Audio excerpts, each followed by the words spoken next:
mendengarkan lagi firman Tuhan, kelanjutan firman Tuhan yang lalu. Kalau kelanjutan berarti kita tidak membahas lebih dalam lagi bagian yang sudah kita bahas, supaya kita segera lanjut mengakhiri poin yang baik. Mari kita baca Henok. Ini tentang Henok. Kita baca bersama-sama Bapak Ibu. 1, 2, 3. Setelah Henok hidup 60 tahun, dia berangkat dari Sara. Dan Henok hidup bergaul dengan Allah selama 300 tahun lagi. Setelah ia memperanakan Yerusalem, dan ia memperanakan anak-anak lelaki dan perempuan. Jadi Henok mencapai umur 365 tahun.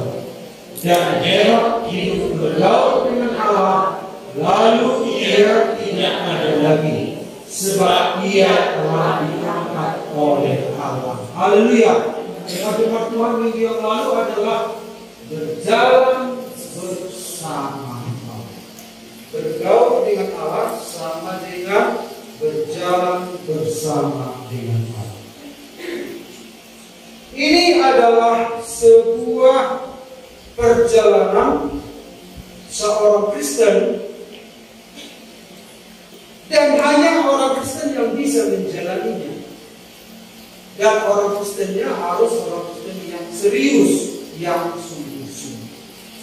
Karena kita sedang berjalan dengan pribadi yang tidak kelihatan. Kalau kita berjalan dengan orang kelihatan saja, belum tentu bisa berjalan seirama. Bahkan mungkin contoh yang paling dekat adalah suami istri. Sudah terlihat, tetapi belum tentu bisa berjalan seirama. Sudah terlihat. Apalagi Allah yang tidak kelihatan. Tetapi apa yang disampaikan firman Tuhan bukan sesuatu yang tidak bisa dikerjakan. Karena memang awalnya manusia itu berjalan dengan Allah, hidup melekat dengan Allah. Dengan melekat dengan Allah lah manusia bisa hidup selama-lamanya. Jadi manusia itu diciptakan untuk hidup selama-lamanya, bukan untuk mati. Walaupun manusia terbuat dari tanah liat, bahan dasar dari tanah liat, diciptakan bukan untuk mati, tapi untuk hidup selama-lamanya. Tapi syaratnya apa? Harus tinggal hidup bersama dengan Allah. Karena Allah itu hidup. Manusia itu kalau jauh dari Tuhan dia mati. Makanya Allah Israel itu disebut di dalam Shema Israel, yaitu pengakuan iman orang Israel. Shema Israel Adonai Elohim, Adonai Echad. Dengarkanlah hai Israel, Tuhan itu Allah kita. Tuhan itu Yesus. Disebut Adonai. Kenapa? Tuhan itu Adonai. Orang Israel mengganti kata Adonai karena aslinya adalah YHWH. Jadi nama sesambahan Israel itu YHWH, Yod-He-Vav. Artinya 4 konsonan, tidak bisa diucapkan sembarang orang. Karena Allah itu suci, manusia berdosa. Maka untuk mengganti sebutan ini disebutlah Adonai, yaitu Tuhan. Nah, Yod-He-Vav ini seiring dengan waktu ditambahlah vokal di antara konsonan itu. Makanya ada istilah Yehovah atau Yahweh. Jadi Yod-He-Vav ini menurut pakar bahasa Ibrani adalah seperti tarikan nafas yaitu Yod He Vav He, seolah-olah ini. Tarikan nafas. Artinya adalah Tuhan itu adalah nafas itu sendiri, hidup itu sendiri. Jadi Adam dan Hawa diciptakan untuk hidup selama-lamanya jika melekat dengan hidup itu sendiri. Nah, jadi apapun yang melekat dengan Allah, dia akan hidup sama seperti Allah yang hidup kekal. Tapi ketika manusia jatuh dalam dosa, jangan kau makan buah itu. Jika kau makan, kamu akan mati. Makanya ketika Adam dan Hawa jatuh dalam dosa, Alkitab mengatakan kamu akan mati. Kamu akan mengalami maut. Artinya adalah kalau seseorang berdosa itu berarti terpisah dengan hidup itu sendiri. Nah, kalau terpisah dari hidup itu sendiri berarti mati. Artinya segala sesuatu, segala makhluk yang terpisah dengan hidup itu sendiri akan mati. Nah, jadi ketika manusia jatuh dalam dosa, manusia akan mengalami kematian selama-lamanya. Jadi kematian itu terjadi 3 sekaligus. Kematian rohani, kematian jasmani, kematian kekal. Apa jalan keluarnya? Manusia mencoba mencari jalan pulang, tetapi tidak bisa ditemukan. Tidak ada jalan kembali. Karena Allah itu suci, manusia itu berdosa. Tidak ada jalan pulang, walaupun ada niat untuk pulang. Tetapi Allah memberikan solusi. Karena begitu besar kasih Allah akan dunia ini, sehingga Ia mengaruniakan anaknya yang tunggal. Firman menjadi manusia, supaya barang siapa yang percaya kepadanya tidak binasa. Artinya orang yang percaya kepada Yesus dikembalikan kepada hidup itu. Barang siapa yang percaya tidak binasa katanya. Di luar Allah binasa. Kembali kepada Allah hidup kekal. Jadi saudara-saudara, hanya melekat dengan Allah manusia itu hidup. Tetapi ketika manusia itu berdosa, manusia itu mati. Tetapi puji Tuhan, Tuhan telah memberikan jalan keluar supaya manusia itu bisa kembali kepada Allah. Sebelum Yesus datang, Ia itu korban anak domba Allah. Di dalam perjanjian lama ada korban yang harus disediakan orang-orang supaya bisa berdamai dengan Allah sang hidup itu.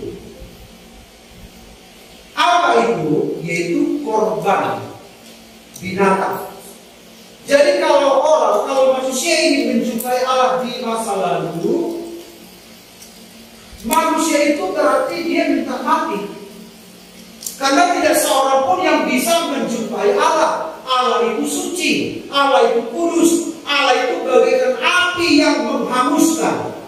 Barang siapa yang mencoba-coba menjumpai Allah, itu namanya minta mati. Karena apa? Manusia itu berdosa. Tetapi Allah memberikan jalan keluar. Engkau bisa berjumpa dengan aku, kau harus menyediakan tempat murkaku, yaitu korban. Itu diawali pertama Adam dan Hawa ketika mereka jatuh dalam dosa, maka Allah membunuh seekor binatang. Binatang harus korban untuk menutupi dosa itu.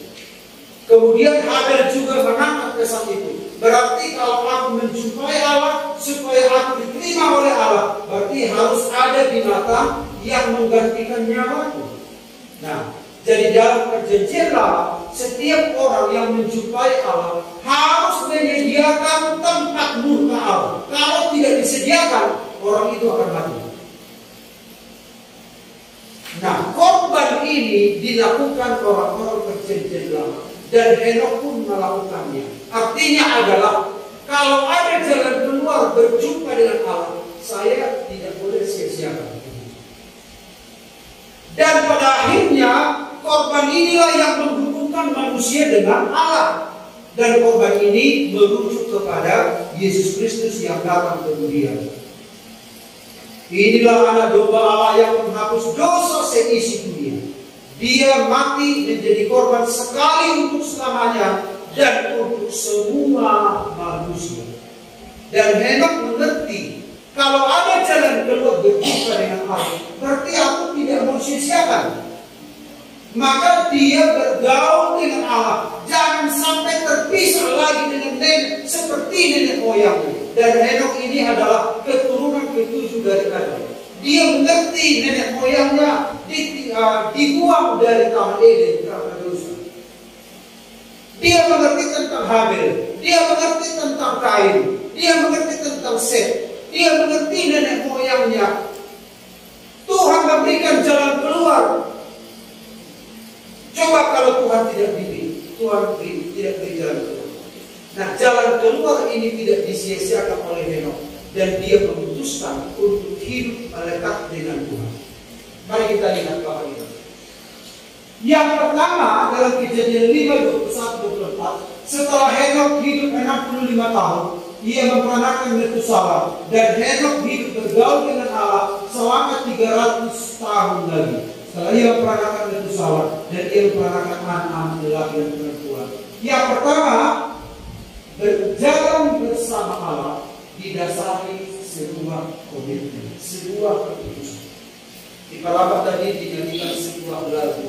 Sekali Yesus, selamanya Yesus. Terus,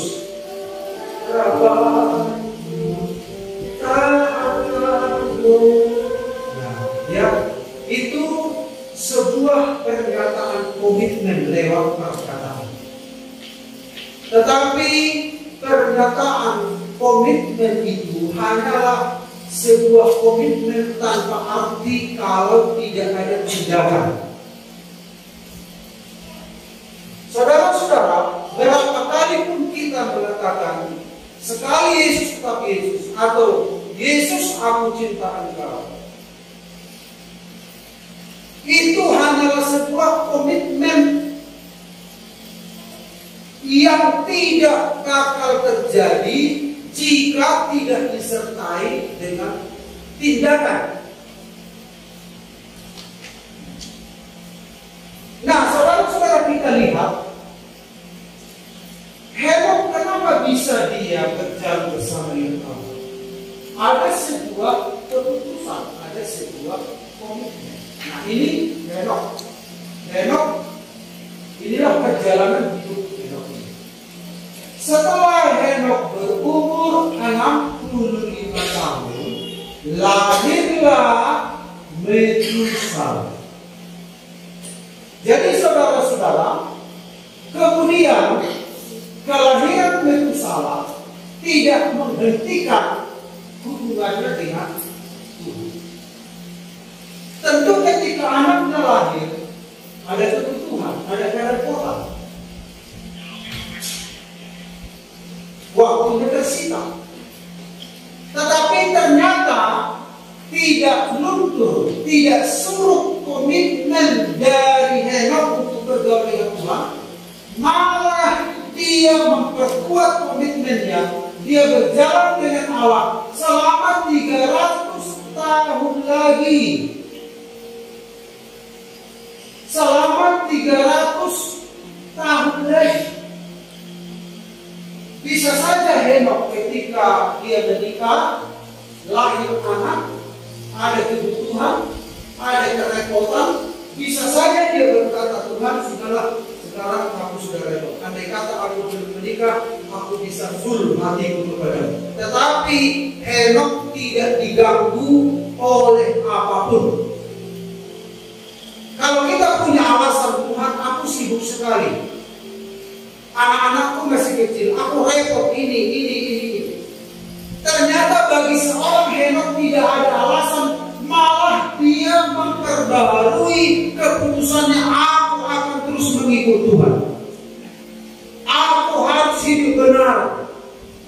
Aku harus meningkatkan kesetiaanku. Dan pada akhirnya apa yang terjadi? Tuhan mengangkat dia. Harus ada sebuah komitmen. Banyak momen-momen dalam hidup kita, seharusnya momen itu adalah momen yang tepat untuk memperbarui komitmen kita ikut Tuhan. Misalnya kalau kita sudah diberkati, harusnya berkat itu menyerahkan kita Tuhan. Berjumawa Tuhan. Kita semua apa yang akan berhenti berbulan, udah akan kelalaian bulan. Kalian berjumawa Tuhan. Nah, harusnya itu menjadi sebuah momen Tuhan. Kalau begitu, aku harus ikut Engkau Tuhan. Tetapi kenyataannya tidak terjadi. Banyak momen-momen di mana di perjalanan hidup kita harusnya kita mengambil sebuah keputusan. Banyak titik-titik di mana kita mengambil keputusan itu Tuhan, tapi itu tidak terjadi. Sementara umur kita berlanjut terus, tidak ada pembaruan komitmen dalam hidup. Tetapi Henok benar-benar mengambil sebuah keputusan karena dia menyadari nenek moyangnya sudah jauh dari Tuhan. Andai kata Adam dan Hawa tidak jatuh dalam dosa, tidak perlu ada penderitaan, tidak perlu ada kelaparan, tidak perlu ada ketakutan itu. Henok membaca ini semua.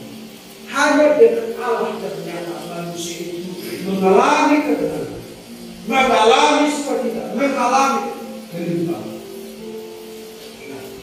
Terlalu panjang di bagian ini karena itu sudah bahas minggu lalu. Lanjut. Kejadian 5:21-25.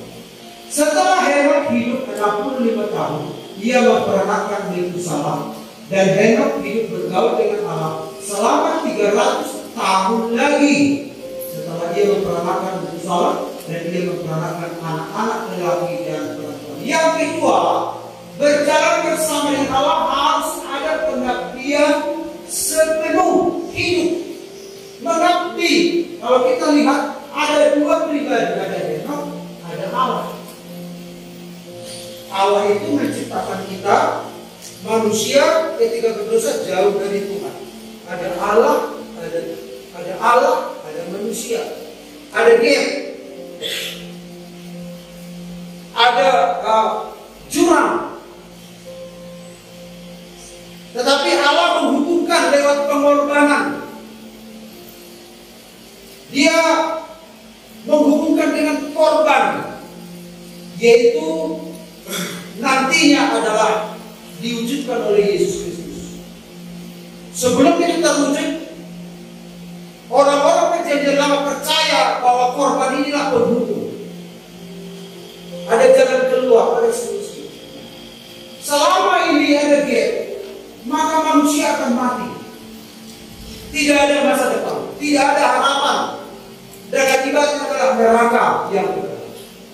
Tetapi Henok, apa yang terjadi? Hidup bergaul dengan Allah. Artinya Henok itu yang memutuskan untuk bergaul dengan Allah. Henok itu yang berinisiatif mengikatkan diri dengan Tuhan. Makanya Rasul Paulus berkata dalam 1 Korintus 16, tetapi siapa yang mengikatkan dirinya pada Tuhan menjadi satu roh dengan Dia. Dimanapun kita berada, kemanapun kita melangkah, bahkan anak kita, kalau mereka mengikatkan diri dengan Tuhan, tidak ada perlu ditakutkan, tidak perlu ada kekhawatiran. Yang membuat kita takut adalah jarak kita dengan Tuhan lebih jauh. Yang membuat kita cemas adalah hubungan kita dengan Tuhan yang bermasalah.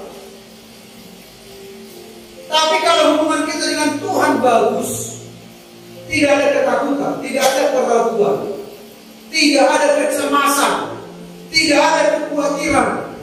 Kita hidup benar, kita hidup suci, kualitas hidup kita semakin meningkat.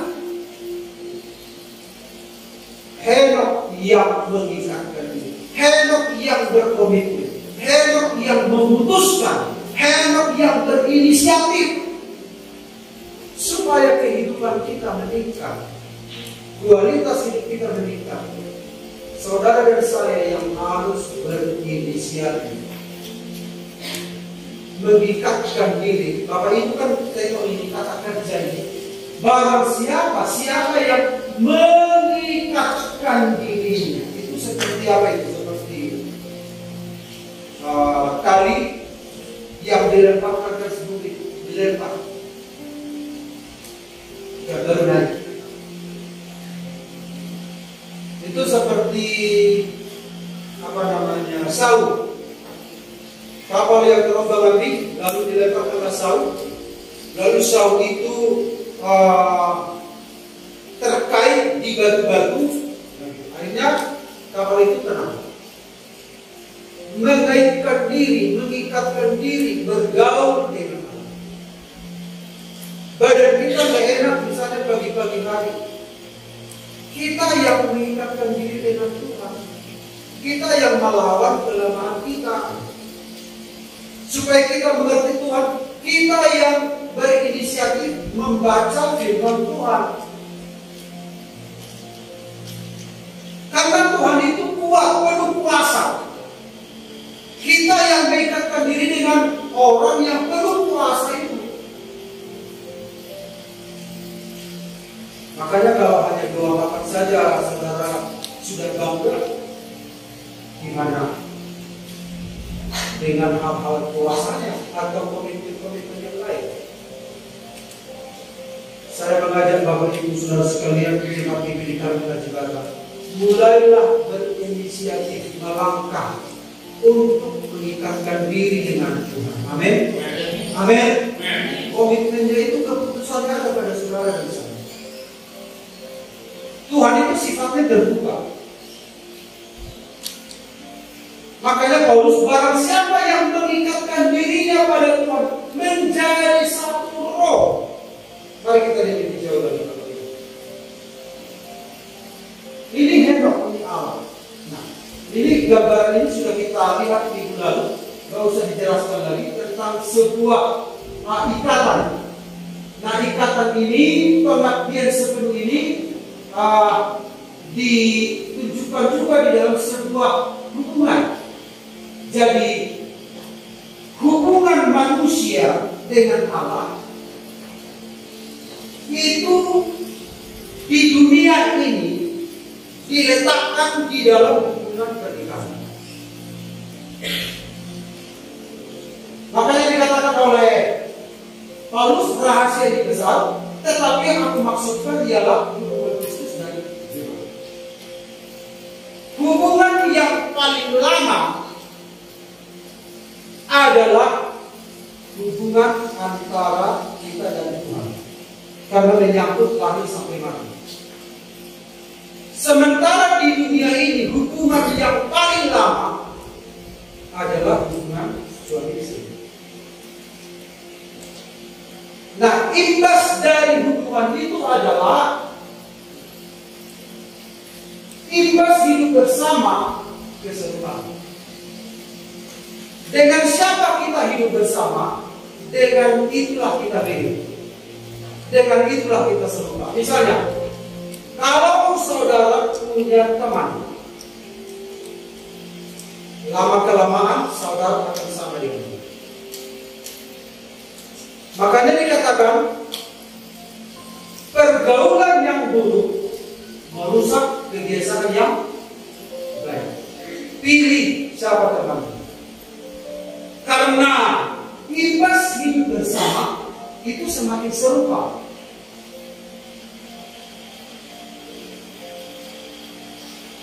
Dan hubungan paling lama itu suami istri. Misalnya hari Minggu sudah saya kasih gambaran sih. Misalnya kalau misalnya suaminya suka bicara,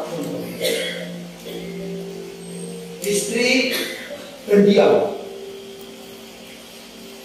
Ini ada dua kutub, seperti Allah dan Henok. Ada dua kutub ini. Suami suka bicara, istri pendiam.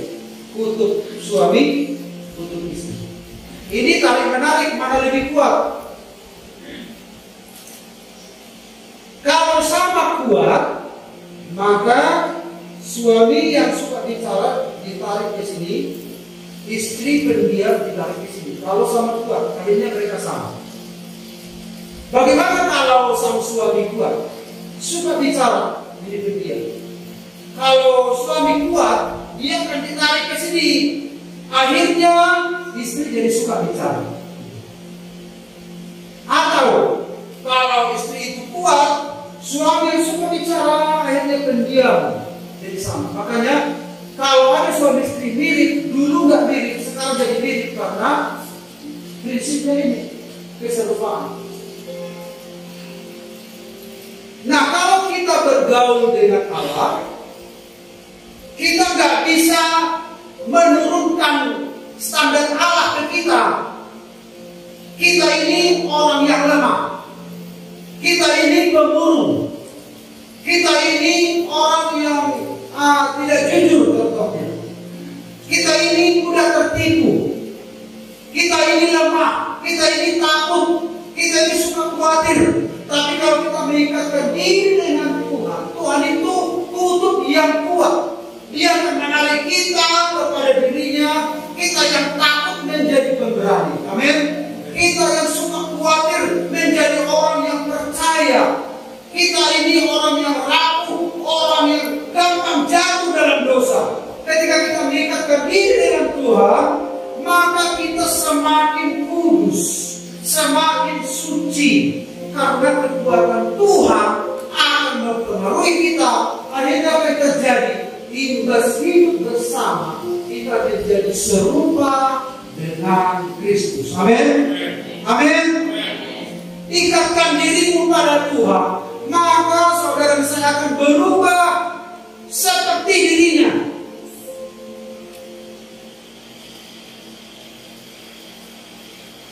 Dengan cara itulah standar hidup kita makin meningkat. Jadi supaya meningkat kualitas hidup kita, kualitas kerajinan kita, kualitas kesucian hidup kita, kualitas ketekunan kita, ikatkan diri pada Tuhan. Di luar aku, kata Yesus dalam Yohanes pasal 15, di luar aku, kamu tidak bisa berbuat apa-apa. Tapi di dalam aku, kamu bisa berbuat apa-apa. Apa yang kau inginkan, apa yang kau pikirkan, apa yang kau rindukan, apa yang kau cita-citakan. Di dalam aku itu dimungkinkan terjadi. Amin.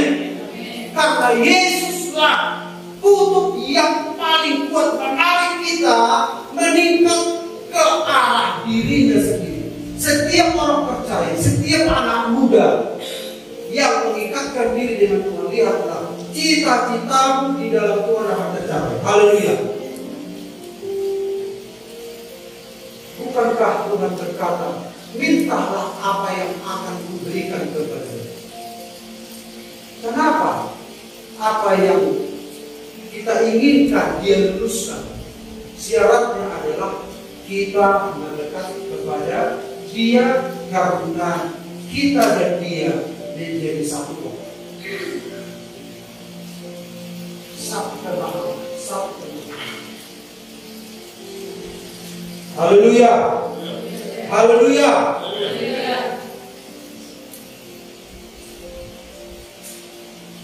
Coba katakan di kiri kanan, katakan bagaimana menurut bagian ini kan? Maksudnya yang kamu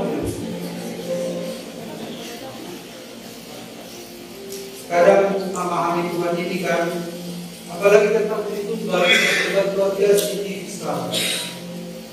Tapi saya menemukan berkata Tuhan, terima kasih aku tidak paham tidak memahami tentang Tritunggal secara sepenuhnya. Karena memang engkau susah dipahami.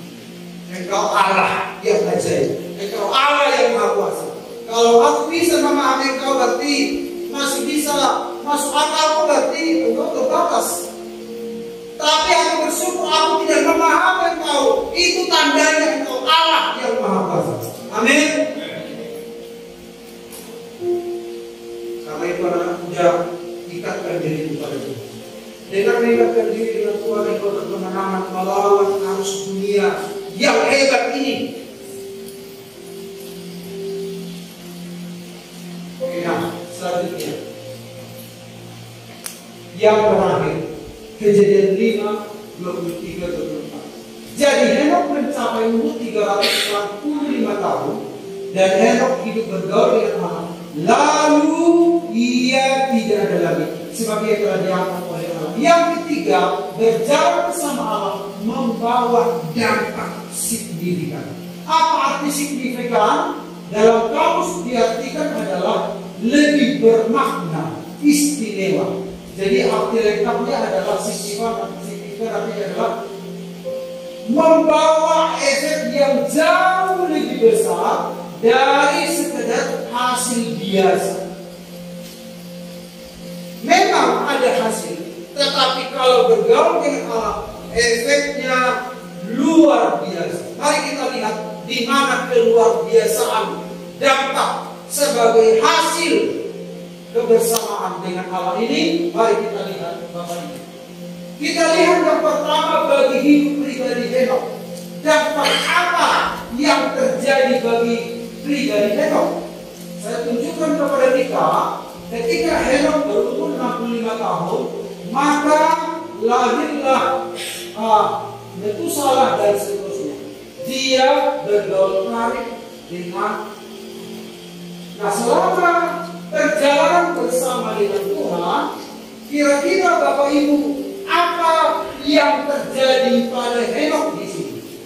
Pastilah yang terjadi adalah karakternya semakin serupa dengan Yesus. Apalagi hikmatnya semakin berhikmat. Kita kadang-kala semakin tambah usia kita bukannya semakin berhikmat, tapi semakin tidak berhikmat. Semakin lama dalam Tuhan semakin berhikmat. Hikmat dalam bahasa Yunani adalah Sophia. Kalau kita pernah mendengar siaran di Turki, ada gereja diubah jadi masjid, namanya adalah Hagia Sophia. Hagia Sophia. Hagia artinya kudus. Sophia hikmat. Hikmat yang kudus. Apa arti Sophia? Sophia itu artinya adalah penilaian rohani, penilaian spiritual untuk mengetahui mana baik, mana berkenan, mana sempurna. Tidak perlu dibutuhkan hikmat untuk membedakan mana jahat, mana baik. Itu sudah jelas ada batasan. Tapi mana baik, mana berkenan, mana sempurna, itu butuh hikmat membedakan. Paulus berkata, segala sesuatu halal bagiku, tetapi tidak semua berguna. Nah, kadang ada yang halal. Anak Tuhan yang tidak berhikmat, dia nggak bisa memilah-milah ini. Oh, kalau halalnya ya makanlah. Kalau minum tua halal nggak halal, nggak ada dosa minum tua. Tapi kira-kira di mana, kenapa ini akhirnya jadi masalah bagi setiap anak Tuhan? Ada hikmat yang mempertimbangkan apa positifnya. Walaupun halal, tidak semua berguna, itu bisa berusak. Apalagi banyak, apalagi satu jerigen, apalagi dua jerigen. Lalu orang anak Tuhan yang berhikmat tahu, gak usah pun dilarang, gak bagus. Walaupun baik, walaupun halal, tapi tidak berguna bagi saya. Tidak juga berguna mungkin bagi istriku. Misalnya kalau aku minum, lalu aku akan toyong, buka pintu lalu muntah-muntah aku, lalu istriku repot, anakku menilai aku bagaimana? Halal, tetapi tidak berguna. Ada tindakan-tindakan yang dihalalkan, tidak salah, tapi belum tentu berguna. Misalnya, contoh, kalau salah contoh ini sensitif ya. Nah, hikmat yang dibutuhkan semakin lama ikut Tuhan, semakin hikmat ini semakin tajam. Jadi orang yang bergaul dengan Allah, tidak dia meminta lagi kepada orang lain. Bagaimana? Ini bagus atau enggak ya? Telepon ini atau enggak? Enggak begitu lah. Tapi hikmat itu makin tajam spiritual. Seperti pedang. Ya. Nah, kasihnya juga pasti bertambah dari seterusnya. Kalau kita melihat definisi sempurna 2 minggu yang lalu, apa definisi sempurna Bapak Ibu masih ingat? Ada beberapa kan? Yang pertama apa itu? Lengkap. Terus apa itu? Utuh. Terus matang. Terus tiba di tujuan. Terus selesai. Terus penuh. Nah, kita pakai salah satu istilah sempurna ini. Henok ini bagaikan wadah. Ini wadah yang terisinya hanya sedikit. Pengiringannya akan Tuhan mungkin masih awal-awal sebelum dia menikah, dia belajar kenal Tuhan. Tetapi setelah dia memutuskan untuk mengikut Tuhan full, tidak ada yang bisa menghambat. Bukan berarti dia melalaikan anaknya, bukan melalaikan istrinya, bukan melalaikan kebutuhan rumah tangga. Karena ada orang aku ikut Tuhan katanya, akhirnya dilalaikan suami. Kemana kau? Ini orang itu deh, persekutuan Tuhan. Terus suamimu makan apa?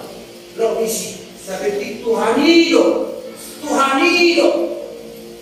Nah, ketika seorang rohani Tuhan, nah itu salah. Itu orang Kristen yang salah. Kalau kita mengikatkan diri dengan Tuhan, bukan berarti kita lalaikan kewajiban kita. Sebagai seorang istri, apa kewajibannya? Sebagai seorang suami, apa kewajibannya? Sebagai kepala rumah tangga, untuk memenuhi kebutuhan, apa kewajibannya? Henok juga demikian. Tapi ketika dia mengambil keputusan di dalam perjalanan rohaninya, dia semakin penuh. Pastilah di dalam perjalanan Tuhan, dia semakin sempurna, semakin sempurna, semakin mencapai apa yang Tuhan inginkan. Dulu manusia itu sempurna, tapi ketika manusia itu jatuh dalam dosa, merosot, tidak lengkap, tidak bisa ditujuan, menyusup. Tapi setelah orang di dalam Tuhan seperti Henok, dia makin. Nah, sekarang kita lihat, itu bagi hidup pribadi Henok. Sekarang, apalagi bagi pribadi Henok? Ini adalah kata yang mengharukan. Kalau Bapak Ibu baca ayat ini sendiri di kamar merenungkan, baca kisah Henok, ujung ceritanya adalah Henok tidak terjadi. Kalau Bapak Ibu tempatkan diri Bapak Ibu seperti Henok, dan tempatkan juga diri Bapak Ibu seperti orang yang ditinggalkan. Bapak Ibu yang pernah mengalami kehilangan dalam keluarga, sedikit banyak memahami. Misalnya kehilangan orang tua, kehilangan suami atau istri, kehilangan orang dikasihi. Kalau dia meninggalkan kita, itu sangat menyedihkan. Tapi kalau meninggal masih ada kuburannya menjadi tempat kita untuk berziarah, mengenang. Tapi Henok enggak ada. Tidak ada lagi. Hilang, tidak ada lagi. Tidak ditemukan di bumi ini lagi. Betapa bahagianya perjuangan Henok ini. Dia tidak sangka sebelumnya dia akan mengalami pengalaman sehebat ini. Dan dia diangkat oleh Allah. Dia tidak menyangka, yang dia tahu, aku tidak boleh lepas dengan Allah seperti nenek moyangku. Yang dia tahu, aku harus mengingatkan diri dengan Tuhan. Tetapi lebih dari apa yang dia pikirkan, Allah mengambil keputusan. Karena Engkau telah memutuskan untuk mengikut aku, bergaul dengan aku, maka mari kita lanjutkan hubungan ini di dalam kerajaan. Betapa bahagianya manusia ini. Mungkin kita tidak sehebat itu. Yang kita harapkan nanti adalah pengangkatan secara kolektif. Itu adalah sebuah kebahagiaan yang besar. Kita diangkat di awan-awan bersama, berjumpa dengan Tuhan di angkasa. Tapi bagaimana kesedihan orang yang ditinggal? Satu waktu itu akan terjadi. Itulah pengharapan. Itulah yang dialami oleh Henok, dampak signifikan bagi hidup Henok secara pribadi. Sekarang kita lihat bagi keturunannya. Ternyata bukan hanya pada pribadi Henok sendiri dampak dari keputusannya, ternyata bagi keturunannya juga. Nah, mari kita lihat. Ini adalah keturunan dari Adam, dan Henok adalah keturunan itu. Henok itu punya anak Metusalah. Metusalah ini dilahirkan bukan hanya kelahiran biologis, tetapi dilahirkan secara rohani. Makanya saudara-saudara, kalau kita punya anak, jangan bangga hanya punya anak secara biologis. Malah 10 itu berburu 10 orang, lalu digodangi nahita dikeluari itu baru ini. Tapi tidak pernah terpikirkan dia itu masuk surga atau neraka. Dia hanya bangga kepada keturunan biologis. Bukan kalau kita mengatakan yang dikehendaki kesatuan itu adalah keturunan ilahi. Jadi Henok bukan hanya keturunan biologis, tetapi membuat Henok Metusalah menjadi keturunan ilahi. Sampai saudara-saudara, Metusalah itu menentukan hukuman dunia. Artinya Metusalah itu artinya adalah ketika dia mati, hukuman datang. Anakmu, engkau juga mempunyai kesan ilahi.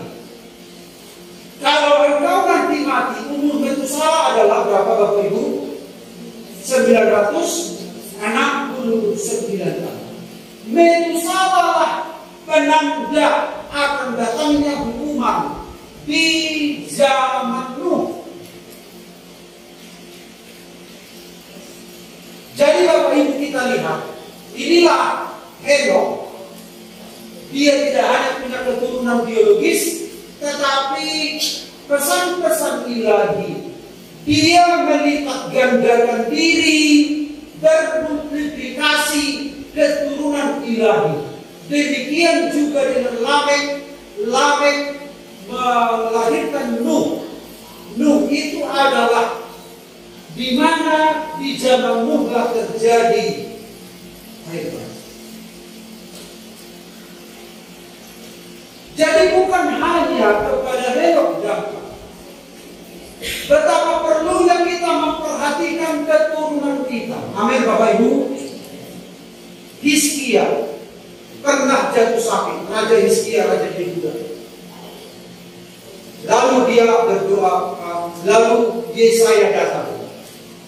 Yesaya bukannya datang mendoakan kesembuhan Hizkia, malah membawa pesan dari Tuhan. Pesannya apa? Hizkia, engkau tidak lama lagi akan mati. Kalau seorang nabi datang, sebaiknya kan membawa pesan positif. Malah yang dibawa adalah Hizkia, engkau akan mati. Akan mati. Lalu apa yang terjadi? Hizkia menghadap tembok. Artinya mengalami jalan buntu. Makanya di sekolah kita seringkali orang yang berdoa di sekolah kita menghadap tembok. Itu idenya dari Hizkia. Menghadap tembok, artinya buntu. Kemudian apa yang terjadi? Lalu Bapak Ibu, Yesaya belum jauh keluar dari pintu gerbang istana, Tuhan langsung berfirman, Hizkia, Yesaya, balik. Apa Tuhan? Aku sudah dengar doa Hizkia. Lalu Yesaya balik menjumpai Hizkia yang sedang nangis-nangis karena dia sudah divonis mati karena dia ada penyakit dalam tubuhnya. Lalu Tuhan berkata kepada Yesaya, katakan kepada Hizkia, Hizkia, engkau akan sembuh. Umurmu akan diperpanjang 15 tahun lagi. Wah, senang si Hizkia, puji Tuhan. Dan dia pada umurnya 15 tahun. Ketika raja-raja mendengar bahwa Hizkia sakit, raja negeri Asyur, kalau nggak salah ya Bapak Ibu, atau Babel, datang berkunjung membesuk Hizkia. Biasa raja-raja besuk. Lalu besuk, iya Hizkia raja sakit ya. Iya aku sakit lagi besuk Tuhan. Nah, sementara raja itu menerima tamu kerajaan, maka Hizkia dengan bangga menunjukkan kekayaan kerajaan. Lihatlah kerajaan itu indah sekali. Ada gudang perbekalan, ada emas, ada bait Allah yang dilapis dengan emas. Dilihat semua kekayaan, tidak ada yang tersembunyi karena kebanggaan Hizkia. Tiba-tiba datanglah Nabi Yesaya. Hizkia, apa yang kau kerjakan? Kenapa kau bongkar rahasia kerajaan? Lihat, kerajaan ini akan dihancurkan oleh raja di mana engkau menduga rahasia kerajaan. Tetapi tidak di zamanmu, di zaman anakmu, kerajaan ini akan hancur. Apa kata Hizkia di dalam hatinya? Ini dalam hatinya yang berbicara. Tidak apa-apa. Kata Hizkia, tidak apa-apa. Yang penting selagi aku masih hidup, semua aman. Dia gak peduli apa dampak yang diperbuat pada keturunannya. Dia orang tua yang egois. Dia tidak peduli dengan keturunannya. Dia berpikir, yang penting di zamanku aman-aman saja. Entah masalah apa yang dialami anakku, terserah. Yang penting selagi aku masih hidup aman. Ini orang tua yang egois, tidak memperhatikan keselamatan keturunannya. Tetapi kita tidak ada seperti itu, amin Bapak Ibu. Tetapi Henok memperhatikan keturunannya, memperhatikan sampai jauh ke depan. Jangan sampai tidak peduli dengan keselamatan anak-anakmu. Jangan sampai lepas tangan dengan keselamatan anak cucumu. Kalau saudara berkata seperti Hizkia, yang penting di zamanku aman-aman saja, orang tua yang sombong. Bukan begitu seorang anak Tuhan. Doakan sampai keturunan-keturunanmu. Biarlah Tuhan kesetiaanku ikut engkau berdampak kepadaku, berdampak kepada anakku, berdampak kepada cucuku. Mereka semua ikut engkau Tuhan. Mereka diselamatkan oleh Tuhan. Amin.